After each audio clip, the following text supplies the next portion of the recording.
서울의 겨울은 매섭다. 한강변을 따라 부는 칼바람은 뼛속까지 파고들었다. 쌍둥이 자매. 민서와 미나는 서로의 손을 꼭 잡고 강변을 걷고 있었다. 미나야. 너무 추워. 빨리 집에 가자. 민서가 퉁명스럽게 말했다. 그녀의 목소리는 늘 그렇듯 단호했다. 조금만 더 걷자. 언니. 눈 내리는 한강 너무 예쁘잖아. 미나는 웃으며 대답했다. 그녀의 눈은 별처럼 반짝였다. 그 순간 미나의 발걸음이 멈췄다. 강변의 벤치 근처. 눈 속에 쓰러져 있는 남자를 발견한 것이다.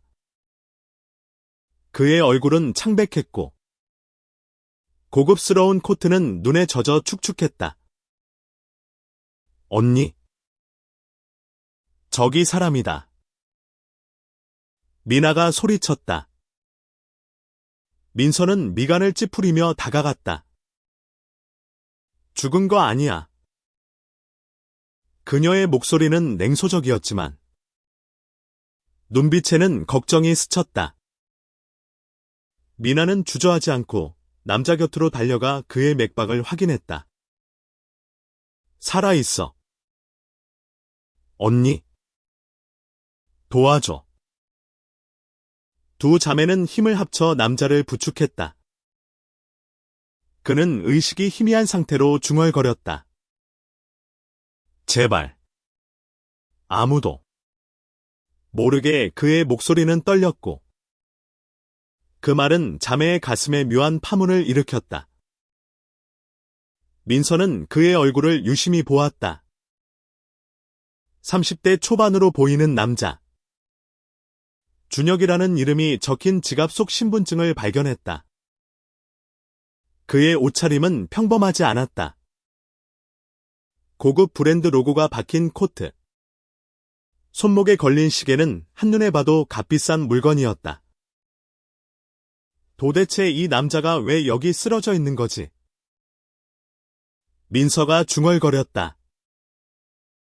미나는 그의 손을 잡으며 말했다. 이유가 뭐든 우리가 도와야 해. 그들은 준혁을 근처 병원으로 데려갔다. 병원에서 깨어난 준혁은 자매를 보며 혼란스러운 표정을 지었다. 당신들 누구지? 그의 목소리는 날카로웠지만 어딘가 두려움이 묻어 있었다. 미나가 미소를 지으며 대답했다. 우린 그냥 지나가던 사람이에요. 당신이 쓰러져 있어서 구한 거예요. 준혁의 눈빛이 흔들렸다.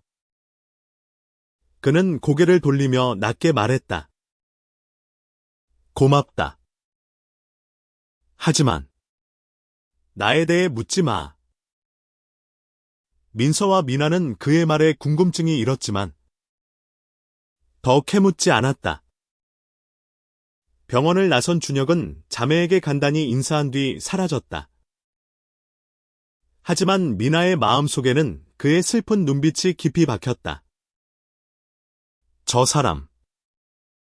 뭔가 숨기고 있는 것 같아 미나가 중얼거렸다. 민서는 코웃음을 쳤다. 그냥 부자 놈이 술 먹고 뻗은 거겠지. 신경 쓰지 마. 그러나 운명은 그렇게 쉽게 그들을 떼어놓지 않았다. 며칠 뒤 미나는 우연히 뉴스를 통해 준혁의 정체를 알게 된다.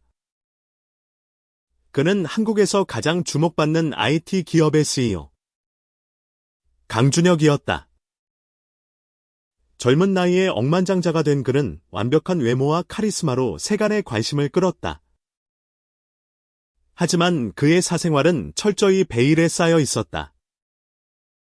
미나는 뉴스 속 그의 차가운 미소 뒤에 숨겨진 비밀을 감지했다. 미나는 민서에게 이 사실을 알렸다. 언니, 저 사람, 그냥 평범한 사람이 아니야. 우리 다시 만나야 해. 민서는 한숨을 쉬었다. 미나야, 너 또 감정에 휘둘리는 거야. 저런 부자는 우리랑 다른 세상에 사는 거야.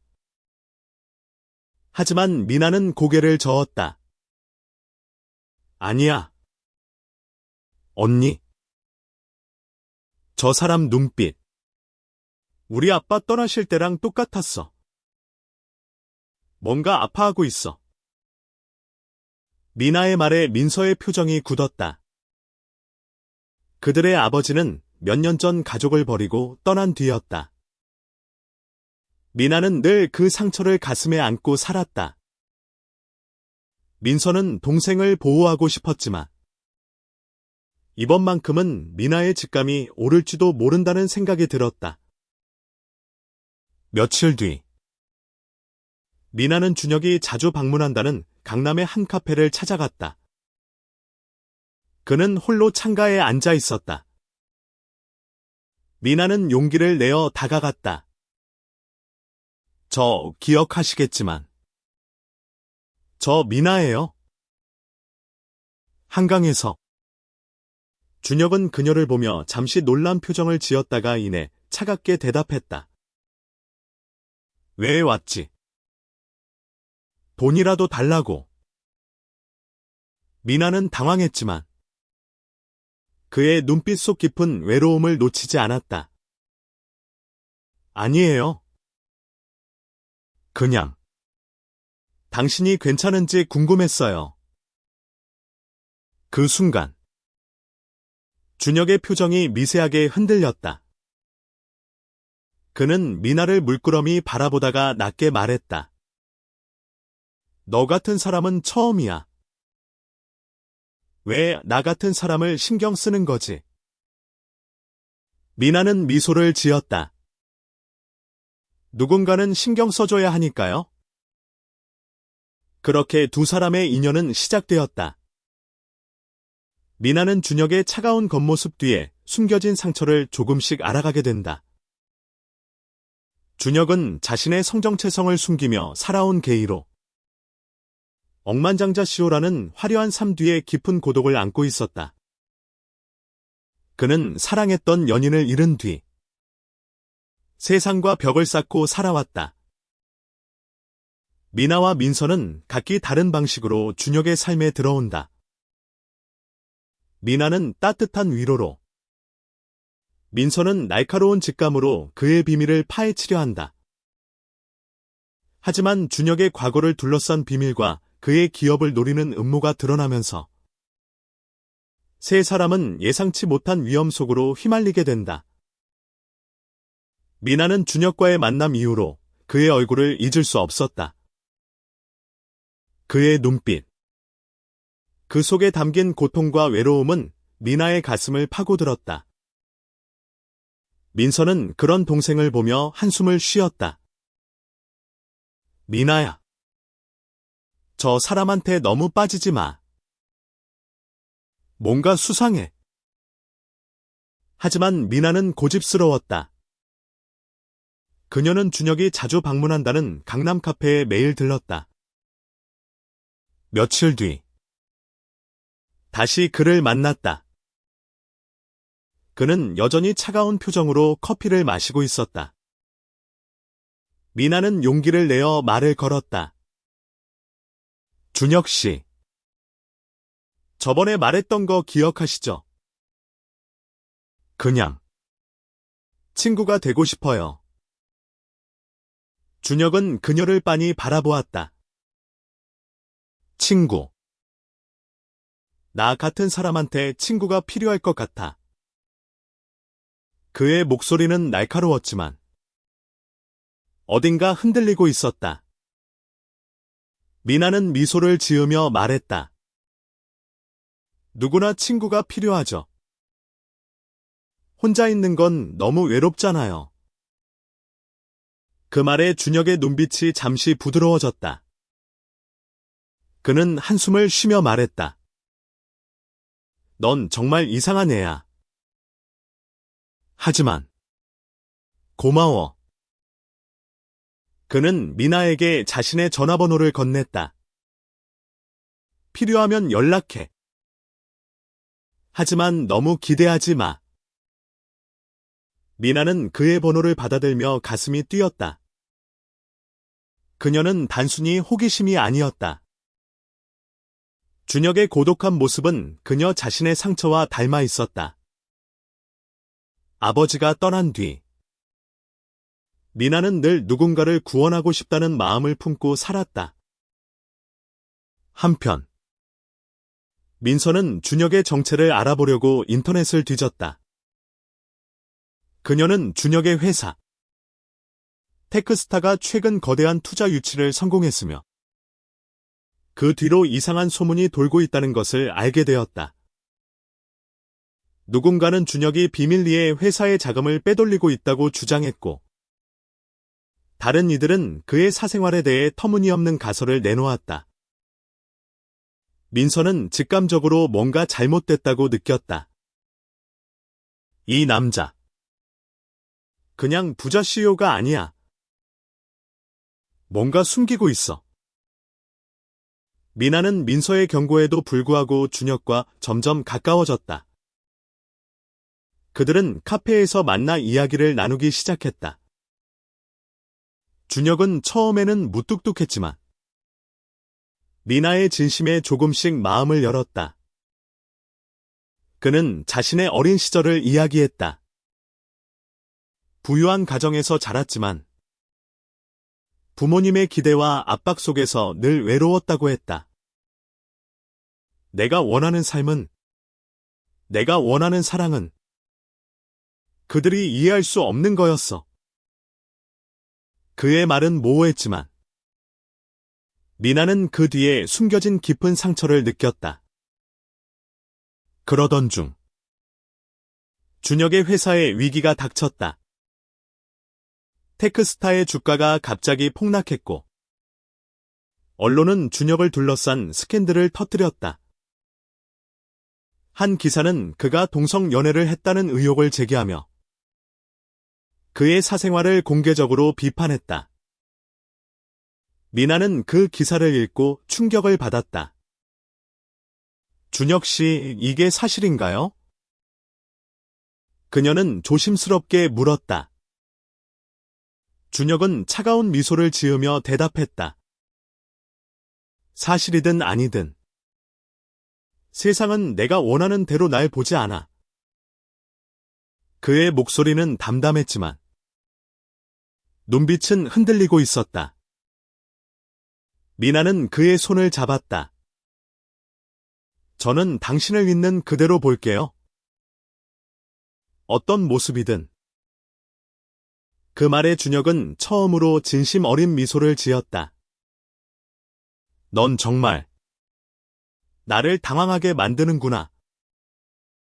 하지만 위기는 점점 더 커졌다. 준혁을 둘러싼 음모는 단순한 스캔들이 아니었다. 그의 회사 내부에서 누군가가 그를 끌어내리려 하고 있었다. 민서는 이 모든 것이 우연이 아니라고 확신했다. 그녀는 준혁의 과거를 파헤치기 시작했고 그의 옛 연인 현우라는 남자의 존재를 알게 되었다. 현우는 몇 년 전 의문의 사고로 세상을 떠났고 그 뒤로 준혁은 모든 감정을 닫아버린 듯했다. 민서는 미나에게 이 사실을 알렸다. 미나야, 이 남자 위험해. 그의 과거, 그의 회사, 뭔가 엄청난 비밀이 있어. 하지만 미나는 고개를 저었다. 언니, 그는 그냥 상처받은 사람이야. 우리가 도와줄 수 있어. 미나의 말에 민서는 한숨을 쉬었지만 동생의 마음을 꺾을 수는 없었다. 두 자매는 각기 다른 이유로 준혁의 삶에 깊이 들어가게 된다. 미나는 그의 상처를 치유하려 하고 민서는 그의 비밀을 파헤치려 한다. 하지만 그들은 곧 알게 된다. 준혁을 둘러싼 음모는 그들의 삶까지 위협할 만큼 거대하다는 것을. 준혁의 회사. 테크스타는 점점 더 큰 위기에 휘말렸다. 주가는 계속해서 하락했고 언론은 그의 사생활을 집요하게 파헤쳤다. 미나는 준혁을 위로하려 했지만 그는 점점 더 자신을 닫아갔다. 미나야, 너는 왜 이렇게까지 나를 신경 쓰는 거지? 준혁이 물었다. 그의 목소리는 피곤함으로 가득했다. 미나는 망설이다 대답했다. 당신이 저랑 닮았어요. 저도 아빠가 떠난 뒤로 늘 뭔가를 잃을까봐 두려웠거든요. 준혁은 그녀의 말에 잠시 멈칫했다. 너 정말로 나를 이해하려 하는구나. 한편 민서는 준혁의 과거를 파헤치며 그의 옛 연인 현우에 대해 더 많은 정보를 알아냈다. 현우는 준혁과 대학 시절부터 깊은 관계였지만 그의 죽음은 단순한 사고가 아니었다. 민서는 현우의 사망 기록을 조사하며 이상한 점을 발견했다. 사고 당시 현우는 테크스타의 핵심 프로젝트에 관여하고 있었고 그의 죽음은 누군가의 계획일 가능성이 있었다. 민서는 이 정보를 준혁에게 직접 물어보기로 했다. 그녀는 준혁의 사무실로 찾아갔다. 화려한 강남의 고층 빌딩. 그의 사무실은 차갑고 단정했다. 민서는 단도직입적으로 물었다. 현우 씨 죽음. 정말 사고였나요? 준혁의 얼굴이 굳었다. 어떻게? 그 이름을 아는 거지. 그의 목소리는 떨리고 있었다. 민서는 차갑게 대답했다. 당신이 숨기고 있는 게 뭔지 알아야겠어요. 우리 동생이 당신 때문에 위험해질 수도 있으니까. 준혁은 한참 동안 침묵했다. 그러다 낮게 말했다. 현우는 내 전부였어. 하지만 그를 잃고 나는 더 이상 사랑을 믿지 않아. 그의 눈에는 눈물이 고여 있었다. 민서는 그의 진심을 느끼며 처음으로 그를 동정했다. 그날 밤 미나는 준혁을 다시 만났다. 그는 미나에게 자신의 이야기를 털어놓기 시작했다. 나는 게이야. 미나. 하지만 이 세상은 나 같은 사람에게 잔인해. 현우가 죽은 뒤 나는 모든 걸 잃었어. 미나는 그의 손을 잡았다. 당신은 혼자가 아니에요. 제가 곁에 있을게요. 하지만 그들의 평온은 오래가지 않았다. 준혁의 회사 내부에서 누군가가 그의 사생활을 언론에 계속 흘리고 있었다. 민서는 이 배신자가 준혁의 최측근 부사장 윤태준이라는 것을 알아냈다. 윤태준은 준혁을 끌어내리고 회사를 장악하려는 계획을 세우고 있었다. 민서는 이 사실을 준혁에게 알렸지만 그는 믿지 않았다. 태준이는 내 오랜 친구야. 그럴 리 없어. 미나와 민서는 각기 다른 방식으로 준혁을 돕기 시작했다. 미나는 그의 마음을 위로하며 다시 삶의 희망을 찾게 했고 민서는 윤태준의 음모를 파헤치기 위해 위험한 조사를 시작했다. 민서는 윤태준이 현우의 죽음과도 관련이 있을 가능성을 발견했다. 그녀는 준혁에게 경고했지만 그는 여전히 태준을 믿고 싶어 했다. 그러던 중 미나는 준혁과 함께 한강변을 다시 찾았다. 그곳에서 준혁은 현우와의 추억을 이야기했다. 여기서 현우와 처음 키스했어. 그때는 세상이 우리를 막을 수 없을 것 같았지. 그의 목소리는 떨렸다. 미나는 그의 어깨를 감싸며 말했다. 이제 다시 시작할 수 있어요. 당신은 사랑받을 자격이 있어요. 하지만 그 순간 민서로부터 다급한 전화가 왔다. 미나야. 당장 준혁 씨 데리고 도망쳐. 윤태준이 지금 당신들 뒤를 쫓고 있어. 준혁과 미나는 당황하며 주위를 둘러보았다. 멀리서 검은 차가 그들을 향해 다가오고 있었다. 검은 차가 점점 가까워지자 준혁은 미나의 손을 잡고 뛰기 시작했다. 한강변의 차가운 바람이 그들의 얼굴을 스쳤다. 미나는 겁에 질렸지만 준혁의 손을 놓지 않았다. 도대체 무슨 일이야? 미나가 숨을 헐떡이며 물었다. 준혁은 이를 악물며 대답했다. 모르겠어. 하지만 민서 말이 맞다면? 우리가 위험해. 그들은 근처 골목으로 몸을 숨겼다. 준혁은 미나를 보며 말했다. 미안해. 너까지 끌어들여서. 미나는 고개를 저었다. 당신 잘못이 아니에요.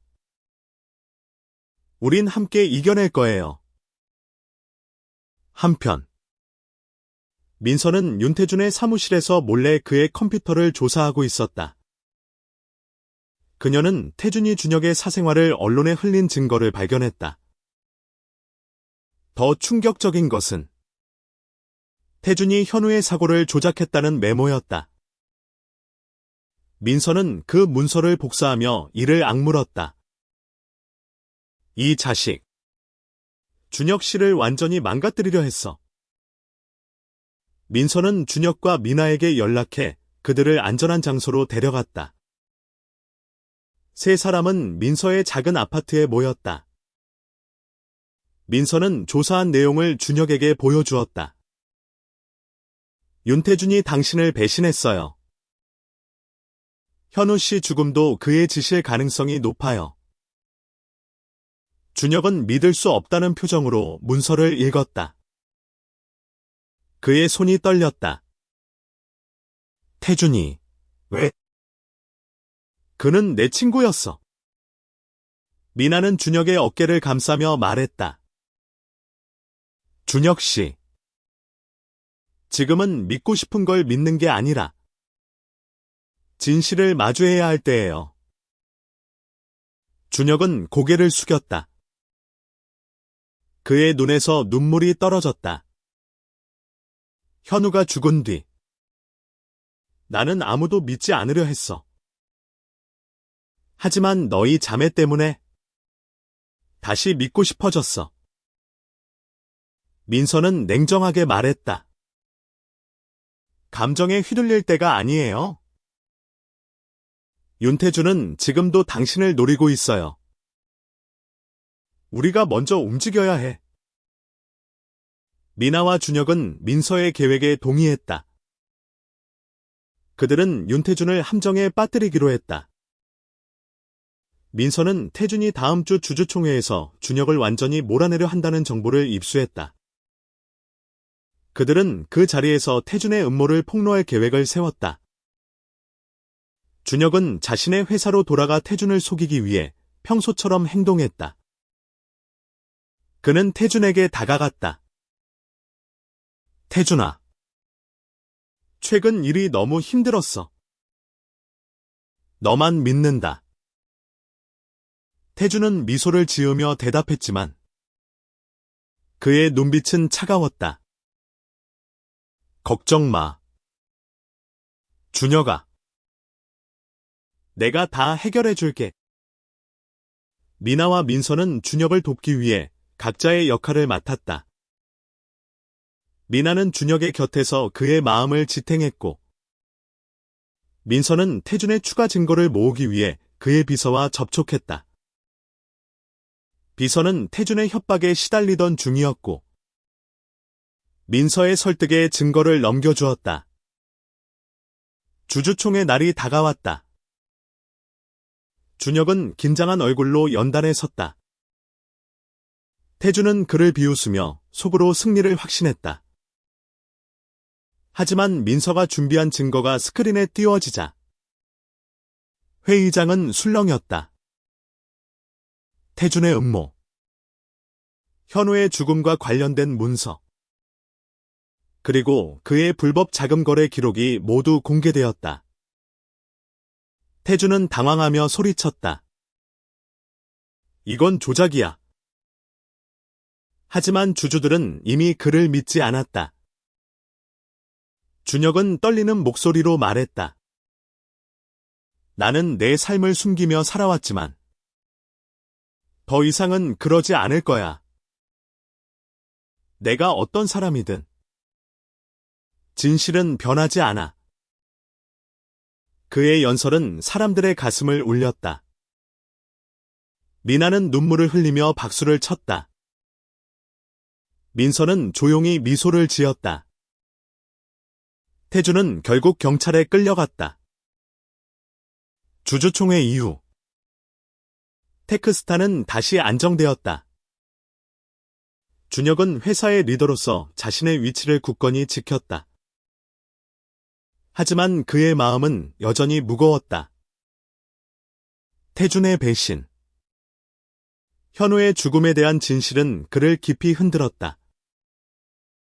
그는 미나와 민서에게 말했다. 너희가 아니었다면? 나는 무너졌을 거야. 미나는 미소를 지으며 대답했다.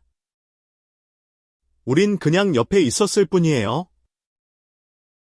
당신이 스스로 일어선 거예요. 민서는 퉁명스럽게 말했다. 그래도 이제 좀 정신 차려. 앞으로 또 누가 배신할지 몰라. 준혁은 자매의 말에 웃음을 터뜨렸다. 오랜만에 진심으로 웃는 모습이었다. 그는 미나와 민서에게 자신의 집으로 초대했다. 강남의 고급 펜트하우스. 그의 집은 화려했지만 어딘가 텅 빈 느낌이었다. 미나는 집 안의 사진 한 장을 발견했다. 준혁과 현우가 함께 웃고 있는 사진이었다. 이게 현우 씨예요. 미나가 조심스럽게 물었다. 준혁은 고개를 끄덕였다. 그는 내가 사랑했던 사람이야. 그리고 영원히 그럴 거야. 미나는 그의 슬픔을 느끼며 말했다. 그를 잊지 않아도 괜찮아요. 하지만 당신은 앞으로도 살아가야 해요. 준혁은 그녀의 말에 깊은 감동을 받았다. 그는 미나와 민서에게 자신의 새로운 계획을 밝혔다. 테크스타를 통해 성소수자 커뮤니티를 지원하는 재단을 만들고 싶어. 현우가 꿈꿨던 세상을 만들고 싶어. 민서와 미나는 그의 결정을 지지했다. 민서는 자신의 조사 능력을 활용해 재단 설립을 돕기 시작했고, 미나는 준혁의 곁에서 그의 비전을 현실로 만드는 데 힘을 보탰다. 그들은 함께 재단의 첫 프로젝트를 기획했다. 성소수자 청소년들을 위한 쉼터와 교육 프로그램을 만드는 것이었다. 그러던 중 준혁은 자신의 성정체성을 공개적으로 밝히기로 결심했다. 그는 기자회견을 열어 말했다. 나는 게이입니다. 그리고 그 사실을 숨기지 않을 겁니다. 사랑은 죄가 아니에요. 그의 발표는 한국 사회에 큰 파장을 일으켰다.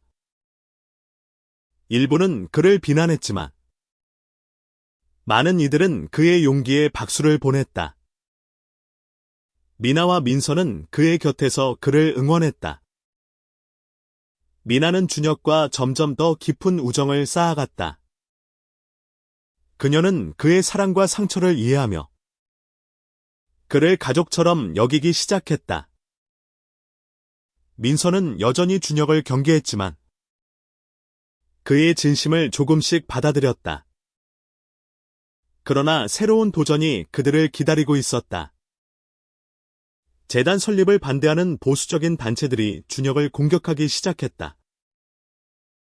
그들은 준혁의 회사와 재단에 대한 부정적인 캠페인을 벌였다. 민서는 이 배후에 또 다른 음모가 있다고 의심했다. 민서의 조사는 또 다른 충격적인 사실을 드러냈다. 태준의 배신 뒤에는 더 큰 세력이 있었다. 테크스타의 경쟁사. 네오테크가 준혁을 무너뜨리기 위해 태준을 조종한 것이었다. 민서는 이 사실을 준혁과 미나에게 알렸다. 준혁은 분노와 좌절 속에서 말했다. 이제 그만. 그냥 포기하고 싶어. 하지만 미나는 그의 손을 잡았다. 포기하면 현우 씨가 원했던 세상은 절대 오지 않아요. 우리 함께 싸워요. 네오테크의 음모가 드러나면서 준혁과 자매는 새로운 싸움에 돌입했다. 민서는 네오테크의 CEO. 최민재가 태준을 조종한 핵심 인물이라는 증거를 모았다. 민재는 준혁의 성공을 시기하며 그의 사생활을 이용해 테크스타를 무너뜨리려 했다. 민서는 이 정보를 준혁에게 전달하며 말했다. 이제 단순한 복수가 아니에요. 이건 당신이 세우려는 재단을 지키는 싸움이에요. 준혁은 민서의 말에 힘을 얻었다. 그는 미나와 민서에게 말했다. 너희가 없었다면? 나는 여기까지 오지 못했을 거야. 이제 내가 나서야 할 때야. 미나는 그의 결심을 보며 미소를 지었다. 우린 항상 곁에 있을게요. 준혁은 네오테크와의 싸움을 준비했다. 그는 자신의 재단 설립을 공식 발표하며 성소수자 커뮤니티를 위한 지원 프로그램을 공개했다. 이 발표는 큰 반향을 일으켰다. 많은 젊은이들이 준혁의 재단에 지지를 보냈고 미나는 그들을 조직해 캠페인을 벌였다.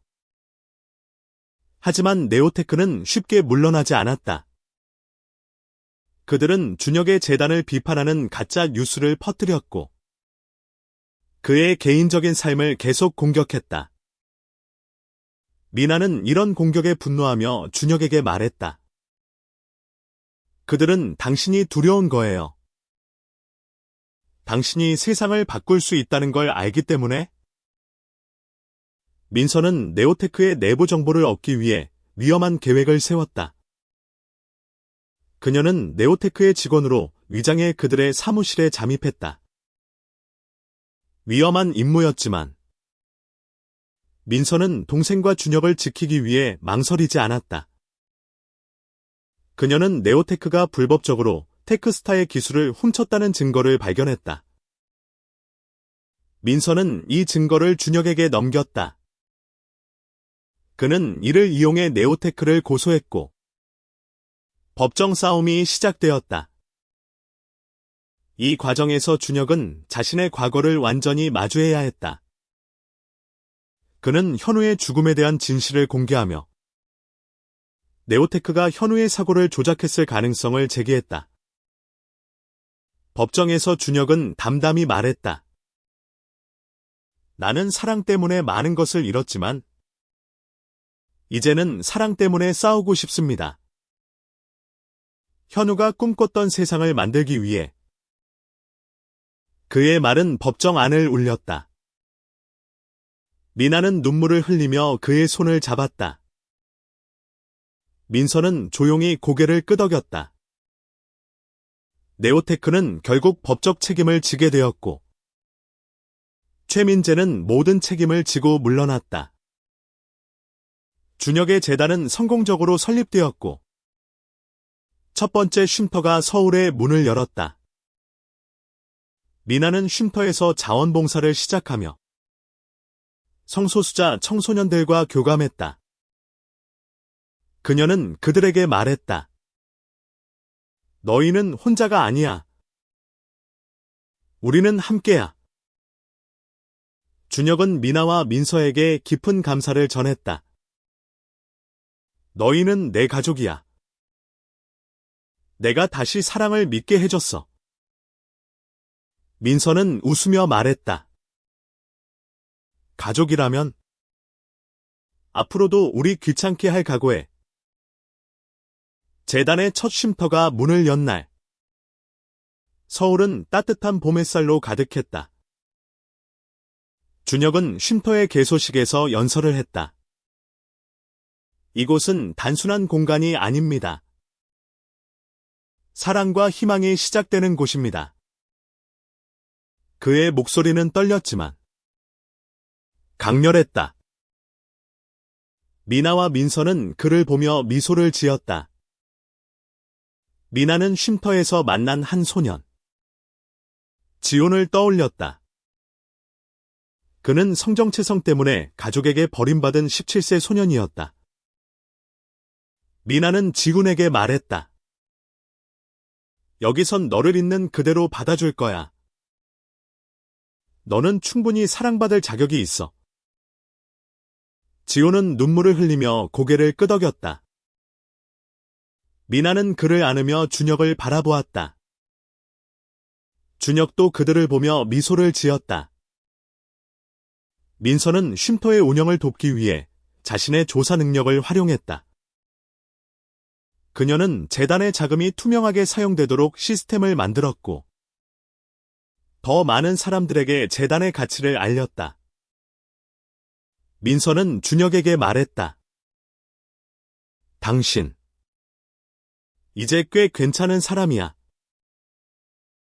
준혁은 웃으며 대답했다. 너 때문에 어쩔 수 없이 그렇게 됐지? 시간이 흘렀다. 준혁은 여전히 현우를 가슴에 품고 살았지만, 이제 그는 새로운 사랑을 두려워하지 않았다. 그는 쉼터에서 만난 사람들과의 교감을 통해 다시 삶의 의미를 찾았다. 미나와 민서는 그의 곁에서 가족 같은 존재가 되어갔다. 마지막 장면은 한강변에서 펼쳐졌다. 준혁, 미나, 민서는 함께 벤치에 앉아 있었다. 미나가 말했다. 여기서 처음 만났죠? 그때는 이렇게 될 줄 몰랐어요. 준혁은 미소를 지으며 대답했다. 너희가 날 구했어. 그리고 나도 누군가를 구할 수 있게 됐지. 민서는 퉁명스럽게 말했다. 그럼 이제 좀 행복하게 살아. 우리도 바빠. 세 사람은 웃음을 터뜨렸다. 한강의 물결이 반짝이며 그들의 새로운 시작을 축복했다. 이 이야기는 사랑과 용기, 그리고 진정한 가족의 의미를 되새기게 한다. 준혁은 자신의 성정체성을 당당히 드러내며 세상을 바꿨고, 미나와 민서는 그를 통해 자신들의 상처를 치유했다. 그들은 서로에게 구원이 되었고, 세상은 조금 더 따뜻해졌다.